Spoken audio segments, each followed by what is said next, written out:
ओम गणेशाय नमः। महाभारत से सीख अध्याय 72। युद्ध खत्म हुआ, यही इस अध्याय का विषय है। पिछले अध्याय में हमने देखा कि अश्वत्थामा और अर्जुन दोनों ने ही ब्रह्मशिरस अस्त्र का प्रयोग किया। दोनों अस्त्र एक दूसरे से न टकराए, इस कारण ब्रह्म ऋषि नारद और व्यास जी उन अस्त्रों के पथ पर बीच में जाके खड़े हो गए। देवताओं और भगवान द्वारा इन दोनों ऋषियों ने आशीर्वाद प्राप्त किया था और इस कारण उन्होंने उन अस्त्रों की तेजी और घातक गुण को रोका। अगर ये दोनों अस्त्र आपस में टकराएंगे तो 12 साल आग उस प्रदेश में जलती रहेगी, बारिश नहीं होगी और घास तक एक छोटी चीज़ जैसी चीज़ है वो भी नहीं वहाँ उगेगी। इतनी हानि पहुँचाएगी ये अस्त्र।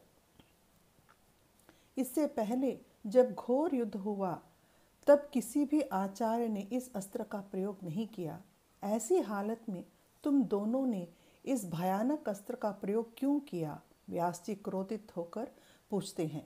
तुरंत अर्जुन ने उन दोनों ब्रह्म ऋषियों को नमस्कृत करते हुए कहा, क्योंकि अश्वत्थामा ने इस अस्त्र का प्रयोग पहले किया, दूसरा मार्ग न होने के कारण उस अस्त्र को रोकने के लिए मुझे भी उसका प्रयोग करना पड़ा।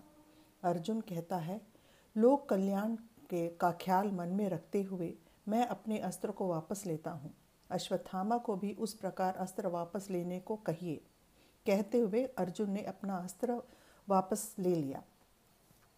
ब्रह्म शिरस अस्त्र को वापस लेना अत्यंत मुश्किल कार्य है। ईश्वरीय अनुग्रह और मानसिक शक्ति जिसके पास हो वही यह काम कर सकता है। अशुद्ध और अपवित्र मन रखने वाला अश्वत्थामा, उसके द्वारा वह अस्त्र वापस नहीं लिया गया। उसे वापस लेने की शक्ति मेरे पास नहीं है, कहता है अश्वत्थामा। व्यास जी अश्वत्थामा से कहते हैं, जीव राशियों के हित के लिए तुम भी अपना अस्त्र वापस ले लो, जैसे अर्जुन ने किया। तुम्हारे सिर में जो रत्न है उसे पांडवों के पास दे दो, तभी तुम यहाँ से जिंदा बच के बाहर जा सकते हो। इसका जवाब अश्वत्थामा ने यूं दिया, जो धन दौलत दुर्योधन के पास था, जो दौलत अब पांडव हासिल करेंगे, उन सभी से अधिक मूल्यवान यह रत्न है। इसे जो पहनता है उसे कोई बीमारी नहीं होती, भूख नहीं लगेगी, किसी भी अस्त्र से उनकी मृत्यु नहीं होगी।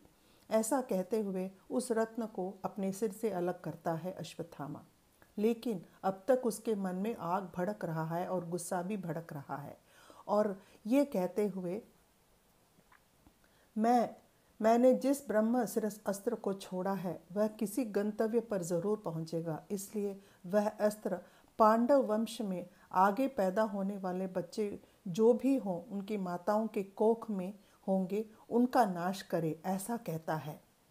तब श्री कृष्ण एक विनती करते हैं अश्वत्थामा से कि सिर्फ अभिमन्यु की पत्नी उत्तरा के कोख में पैदा होने वाले बच्चे को वह अस्त्र छोड़ दे, वह पांडवों का वारिस होगा। लेकिन अश्वत्थामा ने श्री कृष्ण की बात नहीं मानी। श्री कृष्ण ने तब क्रोध में आकर अश्वत्थामा को श्राप दिया, 3000 साल तुम इस दुनिया में रहोगे, तुम्हारा शरीर बीमारियों से पीड़ित होगा, उसमें से दुर्गंध आएगी और तुम अकेला यहाँ वहाँ भटकोगे। इस कारण आम मनुष्य के साथ तुम्हारा कोई संबंध नहीं रहेगा। आगे कहा श्री कृष्ण ने, उत्तरा का पुत्र अगर मर भी गया हो तुम्हारे इस अस्त्र के कारण, उसे मैं पुनः जीवित करूँगा। उसका नाम परीक्षित होगा। वह दीर्घ आयु के साथ वरदान प्राप्त करके आएगा और धर्म के मार्ग पर राज्य का पालन करेगा और बहुत ही शौहरत और सम्मान कमाएगा। व्यास जी ने भी कहा कि ऐसा ही होगा। अश्वत्थामा ने उस रत्न को पांडवों के हाथ सौंपकर वो जंगल के अंदर चला गया। व्यास जी को नमस्कृत करते हुए पांडव श्री कृष्ण के साथ वापस लौटे। उन्होंने उस रत्न को द्रौपदी के हाथ में दिया। अश्वत्थामा को हरा के रत्न को हासिल किया हमने और फिर श्री कृष्ण के श्राप के कारण उसे माफ करके जिंदा जाने दिया, कहते हैं पांडव द्रौपदी से। धर्मराज श्री कृष्ण से एक सवाल पूछते हैं। एक संदेह है श्री कृष्ण जी, ऐसा कहते हैं, किस प्रकार अकेला अश्वत्थामा, धृष्टद्युम्न, शिखंडी, पांडवों के वारिस को और हजारों सैनिकों को मार सका। उसके जवाब में श्री कृष्ण ने कहा, अश्वत्थामा देवताओं के देवता सर्वेश्वर शिवजी के पास शरणागत हुआ। शिवजी की कृपा से उसने शक्ति प्राप्त की और इस घोर तांडव को रचाया उसने। जिन जिन की विधि खत्म हुई उन्हीं को ही इस घोर तांडव में मिलाया शिवजी ने, ताकि वे मृत्यु को हासिल करें। ये सभी घटनाएं पहले से ही निर्णय की गई हैं। श्री कृष्ण ने कहा, सौप्तिक पर्व खत्म हुआ और अब आगे स्त्री पर्व शुरू होगा। जय श्री कृष्ण।